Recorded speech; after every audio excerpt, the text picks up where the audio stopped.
नमस्कार, ET now स्वदेश में स्वागत है आपका। आप देख रहे हैं स्टॉक्स फटाफट। मैं हूं प्रशांत पांडे। आगे बढ़े उससे पहले इस वक्त की कैनरा बैंक न्यूज हेडलाइंस। दिन के निचले स्तरों पर बाजार। निफ्टी 200 अंक फिसलकर 25,150 के पास। वहीं बैंक निफ्टी 230 अंक लुढ़का 56,700 के पास। रिलायंस और एचडीएफसी बैंक में 1 से 1.5% की गिरावट। टीसीएस के कमजोर नतीजों से आईटी शेयर टूटे। टीसीएस के आय और एबिटा में दिखा दबाव। शेयर में 3% से ज्यादा की गिरावट। वहीं Wipro, LTI, Mindtree, HCL tech और इन्फोसिस भी करीब 2% नीचे। खपत वाले शेयर में खरीदारी। एचयूएल में करीब 5% की तेजी। कंपनी के टॉप मैनेजमेंट में बदलाव। प्रिया नायर होंगी सीईओ और एमडी। वहीं नेस्ले और गोदरेज कंज्यूमर में भी मजबूती। लगातार दूसरे दिन रिवर्स गियर में ऑटो। एमएनएम में करीब 3% से ज्यादा की गिरावट। वहीं TVS motor, Bajaj auto, Tata Motors और हीरो मोटो 1 से 2% कमजोर। एमवे के साथ बड़ी ग्लोबल डील से ग्लेनमार्क में 13% का दमदार उछाल बना। ईटी नाउ स्वदेश के ओपनिंग का हीरो। वहीं बायोकॉन, एल्केम और ग्लैंड फार्मा में भी 1% की तेजी। मार्केट प्लेटफॉर्म शेयरों में लगातार कमजोरी आवे। बीएसई और सीडीएसएल का शेयर 2 दिन में 5 से 6% फिसला। कैम्स का शेयर भी करीब 4% नीचे। एंजल वन में भी गिरावट। ईटी नाउ स्वदेश का ओपनिंग का फिसड्डी। जी एंटरटेनमेंट 4% लुढ़का। वारंट इशू का प्रस्ताव खारिज होने से शेयर में गिरावट। और एस्ट्रॉन फार्मा एसएमई आईपीओ का आज आखिरी दिन। मार्केट एक्सपर्ट तपन दोषी ने दी अवॉइड की सलाह।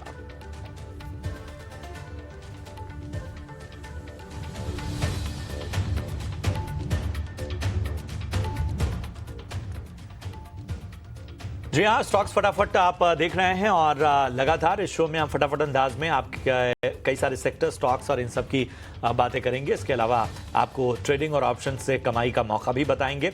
लेकिन सबसे पहले बाजार की बड़ी बातों पर एक बार निगाह डाल लेते हैं। तो बाजार की बड़ी बातों पर गौर करें तो आप देखिए, निफ्टी 200 अंक की गिरावट इस वक्त नजर आ रही है। 25,150 के नीचे बैंक निफ्टी इस वक्त नजर आ रहा है। बैंक निफ्टी पर भी दबाव है। 56,700 के करीब बैंक निफ्टी नजर आ रहा है। निफ्टी की हमने बात कर ली, बैंक निफ्टी की बात की। आईटी की बात करते हैं। आईटी शेयरों में बिकवाली है। टीसीएस 3% से ज्यादा इस वक्त कमजोर है। पूरे आईटी पॉकेट पर इसका दबाव देखने को मिल रहा है। वहीं बड़ी ग्लोबल डील से ग्लेनमार्क इस वक्त आप देखिए लगभग 13% तक की तेजी। आप इस वक्त देखिए लगभग 14.5% मजबूत ग्लेनमार्क नजर आ रहा है।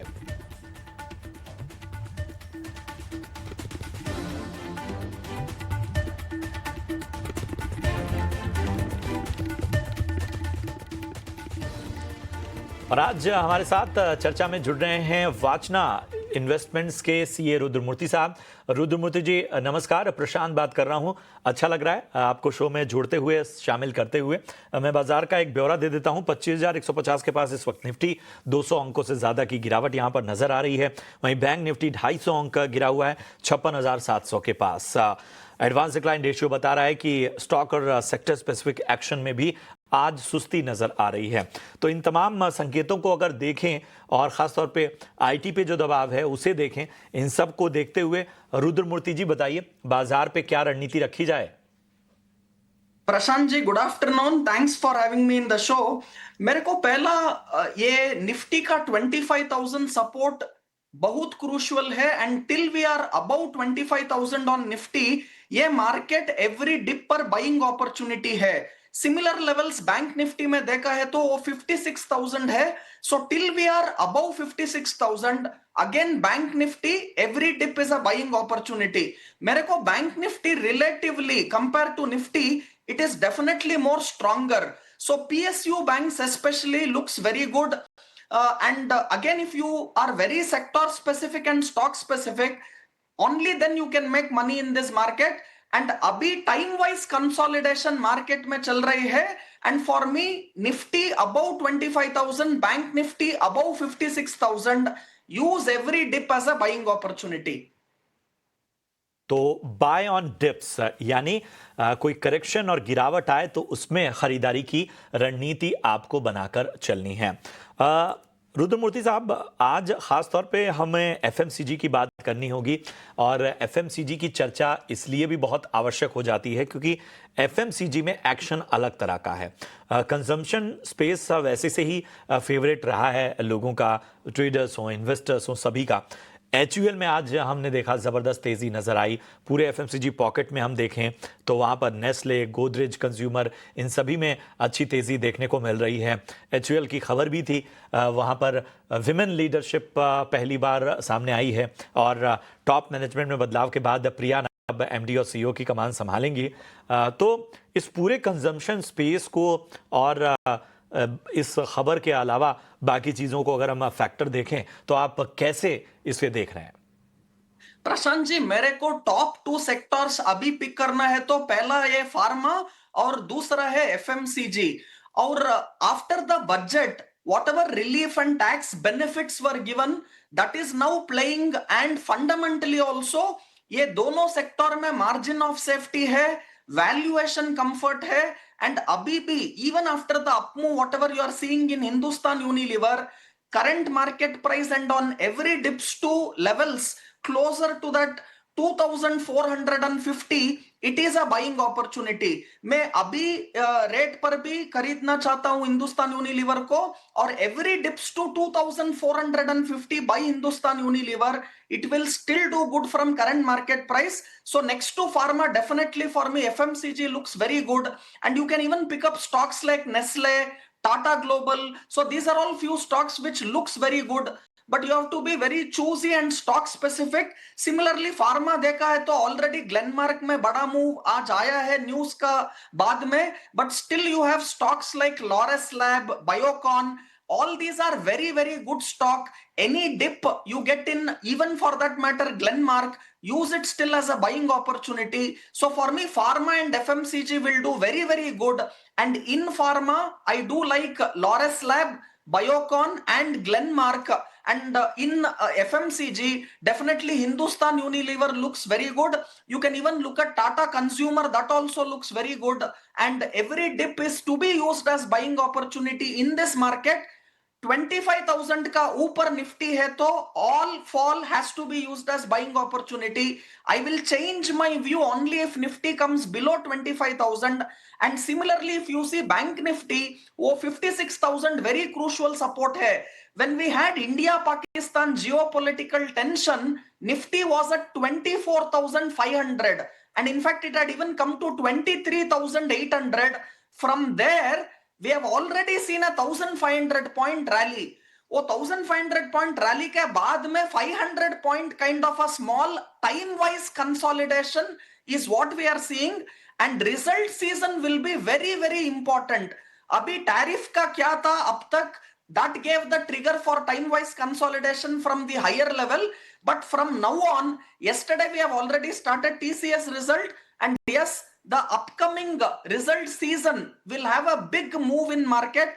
I feel till we are above 25,000, don't look at any shorting opportunity, use every dip to buy, and lot of sector specific and stock specific opportunity is there on the buy side, and you have to उस be पे in the भी right आएंगे, sector उस at पे the भी right आएंगे stock. रुद्रमूर्ति साहब। और चूंकि हम फार्मा की बात कर रहे हैं तो सृष्टि भी मेरी सहयोगी इस वक्त जुड़ी हुई हैं और ग्लेनमार्क की लगातार चर्चा आपकी टॉप पिक में भी वो शामिल है। तो सृष्टि से हम जरा समझेंगे ग्लेनमार्क के बारे में, लेकिन उससे पहले मैं जरा आपके टॉप कॉल्स जानना चाहता हूं। फार्मा पे आपकी पसंद में जो टॉप पिक रही है उसमें टारगेट और स्टॉप लॉस क्या रखेंगे और कौन सा स्टॉक आपने चुना है? मेरे को बायोकॉन बहुत अच्छा लगता है, राउंडिंग बॉटम फॉर्मेशन है स्टॉक पर, और अक्यूमुलेशन भी हुआ है अराउंड 340 350 जोन्स पर. Already breakout has happened above levels of 365. अभी every dip from current market price and on dips to 365 I will use it as an opportunity to buy Biocon. Target है 400 rupees and current market price से ही खरीदना चाहता हूं. 365 stop loss you have to keep. दूसरा stock मेरे को नाइका पसंद है. Nykaa again has given a breakout above 208 and definitely stock looks very, very bullish. In a weaker market also इसमें रिलेटिव स्ट्रेंथ ज्यादा है. So Nykaa is a buying opportunity. Look at initial target of 230 and then 250 to come. Keep a stop loss of 208 for this long call on Nykaa. So buy on Nykaa, buy on Biocon. Biocon और नायका ये दोनों पसंद आते हुए इस वक्त रुद्रमूर्ति जी को, और यहाँ पर स्टॉप लॉस और टारगेट का विशेष रूप से ध्यान रखिए, उस हिसाब से अपनी रणनीति बताइए। और सृष्टि हमारे साथ लगातार बनी हुई है, आखिर ग्लेनमार्क जो है वहाँ पर एक्शन क्यों बना हुआ है, और हमारे ओपनिंग का हीरो भी था ये स्टॉक, तो सृष्टि बताएं आखिर इस तेजी के ट्रिगर्स क्या हैं? जी हाँ, बिल्कुल बहुत प्रमुख है ये डील ग्लेनमार्क फार्मा के लिए। देखिए, ग्लेनमार्क फार्मा की ये जो रिसर्च या R&D आर्म है उसकी कैपेबिलिटी ज़रूर दिखाती है, क्योंकि ग्लेनमार्क की जो सब्सिडरी है इकोनॉस ग्लेनमार्क इनोवेशन, उसने ये डील की है एबवी के साथ, जो कि एबवी एक ग्लोबल बायो फार्मा जाइंट है, और ये की बहुत महत्वपूर्ण और बड़ी डील है। सबसे पहले बताते हैं ये डील किस ड्रग के लिए हुई है। तो ग्लेनमार्क जिस प्रोडक्ट पे काम कर रहा है उसको अभी, क्योंकि वो पूरा प्रोडक्ट पूरी तरीके से डेवलप नहीं हुआ है, ट्रायल फॉर्म में है, तो उसको हम ISB 2001 इस नाम से जानते हैं। अब ये जो है एक ब्लड कैंसर की दवा पे काम कर रहे हैं, और इसके लिए एबवी ने इनके साथ करार किया है, जहां पर एबवी जो है इस पर्टिकुलर ड्रग को जो है कई सारे देशों में मैन्युफैक्चर करेगी, डेवलप करेगी, उसे कमर्शलाइज करेगी, और खास तौर से नॉर्थ अमेरिका, यूरोप, जापान और ग्रेटर चाइना के मार्केट्स में एबवी ग्लेनमार्क के साथ मिलकर काम करेगी। अब इसके लिए एबवी ग्लेनमार्क फार्मा को कितना पेमेंट करेगी और उसके क्या मायने हैं वो समझ लेते हैं। तो इसमें अपफ्रंट पेमेंट, यानी सबसे पहले जो टेबल पे पैसा रखा जाएगा वो है लगभग $700 मिलियन का, जो कि अगर इंडियन रुपी में कन्वर्ट करें तो लगभग 5,800 करोड़ के आसपास आएगा। पर यही नहीं, आने वाले कुछ टाइम में ग्लेनमार्क फार्मा के पास पोटेंशियल है कि 10,000 करोड़ से भी ज्यादा के रेवेन्यूज वो इसी पर्टिकुलर ड्रग से कमा सकती है, जो कि अगर $1.22 बिलियन का होगा, और साथ ही साथ इसके अलावा रॉयल्टीज भी इन्वॉल्व है। तो ये ग्लेनमार्क फार्मा के लिए बेहद पॉजिटिव न्यूज फ्लो है, क्योंकि आने वाले समय में एक बड़ी रेवेन्यू चेन जो है वो ओपन करेगी। पर अब ये देखना भी इंपॉर्टेंट है कि फिलहाल जो ड्रग है वो डेवलपिंग स्टेज में है, ट्रायल फेज में है, जहां पर फेज 1 जो है ऑलरेडी इसका चल रहा है। पर अच्छी बात है कि जो अर्ली इनके जो इंडिकेशंस आए थे या ट्रायल्स हुए थे, उसमें सक्सेस रेशियो इस पर्टिकुलर ड्रग का काफ़ी अच्छा माना जा रहा है, लगभग 79% जो है वहां पे सक्सेस रेशियो रहा है। और इस ब्लॉकबस्टर लाइसेंसिंग डील के बाद ब्रोकरेजेस भी इसको पसंद कर रहे हैं। अगर मोतीलाल ओसवाल की बात करें तो उन्होंने खरीदारी की राय अपनी बरकरार रखी है, और साथ ही जो अपना लक्ष्य है वो बढ़ा के 2430 कर दिया है। और आप देखिए स्टॉक में एक ज़बरदस्त एक्शन हम देख ही रहे थे, और आज भी 10% का उछाल ग्लेनमार्क फार्मा दिखा रहा है। शुक्रिया करेंगे सृष्टि आपका इस अहम जानकारी के लिए। तो इस डील की तमाम बड़ी बातें बताई सृष्टि ने, और हमने पूरे फार्मा सेक्टर पर रुद्रमूर्ति जी की राय भी ली। यहां रुकेंगे एक छोटे से ब्रेक के लिए, कुछ और सेक्टर हैं, कुछ और खबरें हैं, बने रहे हमारे साथ। स्वागत है आपका ब्रेक के बाद। आप देख रहे हैं स्टॉक्स फटाफट, और ढेर सारा एक्शन अभी बाकी है। हमारे साथ मेरे सहयोगी समीर दीक्षित जुड़ चुके हैं एक अहम खबर के साथ। इसके साथ ही हमारे साथ हमारे एक मार्केट एक्सपर्ट स्नेहा सेठ जुड़ चुकी हैं। सीए रुद्रमूर्ति साहब हमारे साथ कार्यक्रम में बने हुए हैं, और मैं बारी बारी से अलग अलग खबरों और ट्रिगर्स पर अपने तमाम एक्सपर्ट और अपने सहयोगी के पास जाऊंगा। स्नेहा, आप सबसे पहले मैं आपके पास आना चाहूँगा, और समीर आप हमारे साथ बने रहिए, मैं खबर के सिलसिले में आपके पास आऊँगा। लेकिन स्नेहा, ज़रा बताइए मुनाफे का ऑप्शन आज के लिए है क्या? तो हम जी स्नेहा। तो ऑप्शन सेगमेंट में हम अगर आप देखें तो आज मार्केट में थोड़ा अच्छा खासा फॉल आ चुका है। इसमें से कुछ काउंटर्स आउटफॉर्म कर रहे हैं, उसमें से PSU बैंक्स में से PNB, ये काउंटर अगर आप देखें तो काफी अच्छा चार्ट स्ट्रक्चर है इसका। एक सपोर्ट जोन के आसपास से ही रिकवरी दिख रही है, और डिस्पाइट मार्केट और बीइंग इन प्रेशर ये काउंटर आउटफॉर्मेंस दिखा रहा है। तो मेरा मानना है यहाँ पर हम ऑप्शंस के थ्रू इसमें ट्रेड कर सकते हैं।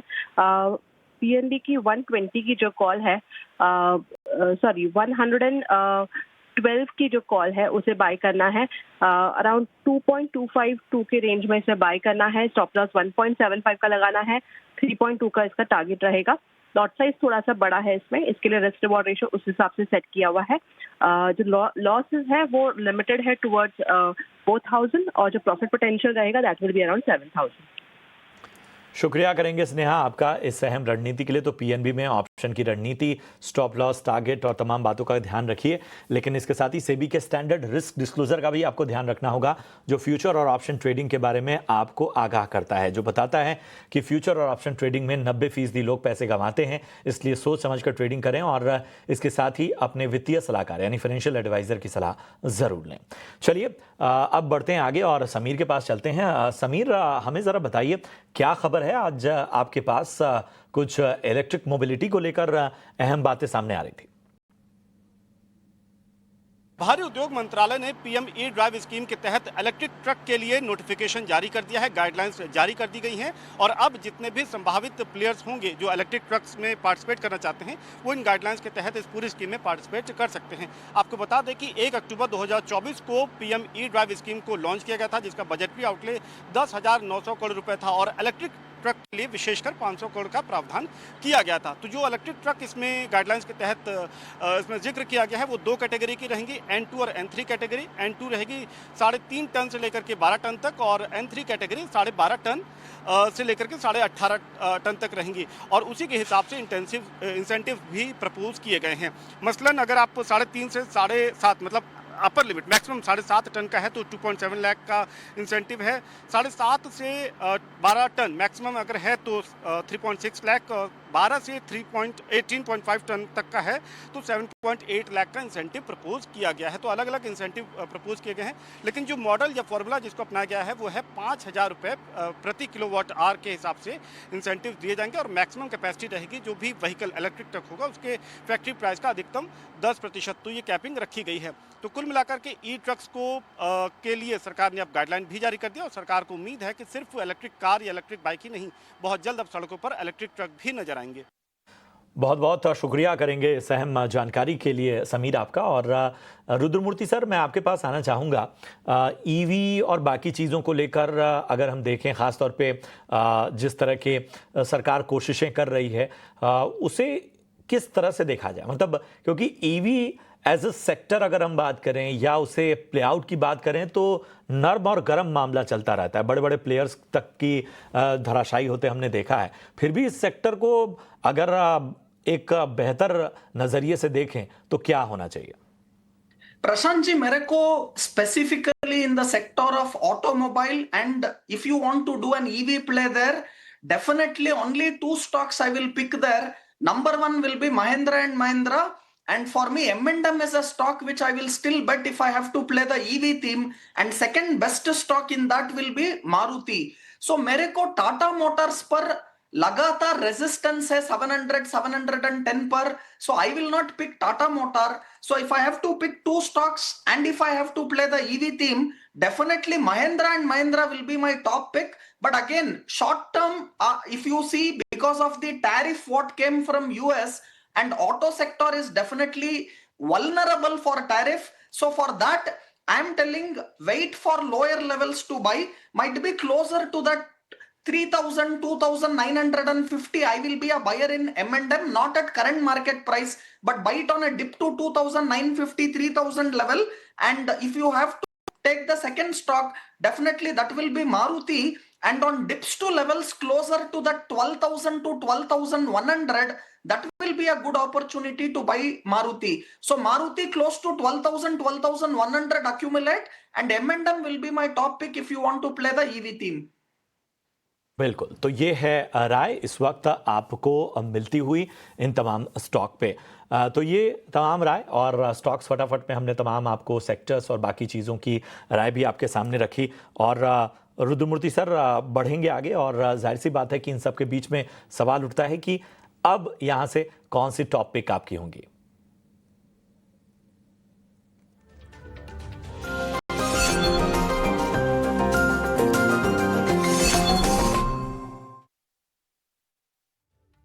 रुद्रमूर्ति सर, बताएं आपकी टॉपिक। हाँ, मेरे को pharma sector looks very good and yes, उसमें मेरे को Biocon looks very very good. Biocon को मैं पिक करता हूं, फ्यूचर्स में भी अवेलेबल है, फ्यूचर्स में लॉन्ग जा सकता है। Look at targets of 400 on Biocon and keep a stop loss of 365। And for me complete new age sector looks very bullish. You can pick Zomato, Paytm, or even for that matter Nykaa, everything looks good for me at current market price. Trade के लिए बहुत अच्छा है और chart formation Nykaa में very strong है. Even on a negative market, weak market, Nykaa is going up. Relative strength बहुत है Nykaa पर. So initial target of 230 on Nykaa and look at stop loss of 208 where the breakout came. So buy on Nykaa, buy on Zomato, Paytm, and also look at pharma, buy on Biocon, buy on Laurus Lab.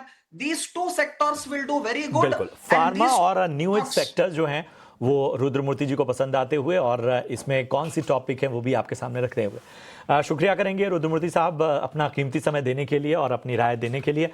फिलहाल इस show में आज के लिए इतना ही, लेकिन एक छोटे से ब्रेक के लिए यहाँ रुकेंगे और ब्रेक के उस पार आपके सामने अब आखिरी घंटे का दमदार एक्शन नजर आएगा क्लोजिंग कॉल्स में. नमस्कार.